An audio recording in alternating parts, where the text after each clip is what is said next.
This is where you'll find the ruby red slippers Judy Garland wore in one of America's best-loved movies, The Wizard of Oz, and the desk on which Thomas Jefferson wrote the Declaration of Independence. Hundreds of people braved cold temperatures to be among the first to enter the National Museum of American History when it reopened its doors. We're just thrilled to death to be here on the first day. We brought 142 kids from Morganton, North Carolina. For the past 2 years, the museum that is known as the nation's attic has undergone major changes. Walls, floors, and ceilings were removed from the center of the building, creating a 5-story skylit atrium. Brent Glass is director of the National Museum of American History. It is a very dramatic change that has been accomplished over the last 2 years. We call it a transformation of the museum, and we say that we're shining new light on American history. Visitors come here to learn about all aspects of American history: military, politics, entertainment, science, and commerce. More than 3 million artifacts are in the museum's collections. Historian David McCullough.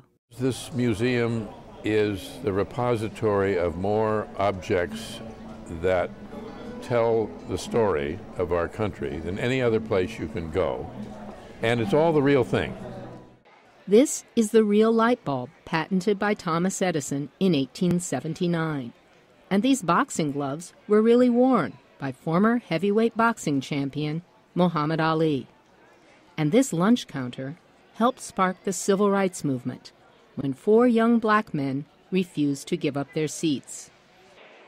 Visitors waited in line to view one of the most treasured objects in the museum. The flag that inspired the U.S. national anthem now has its own gallery to protect the fragile Star-Spangled Banner and tell the story of the people behind it, including the woman who made it.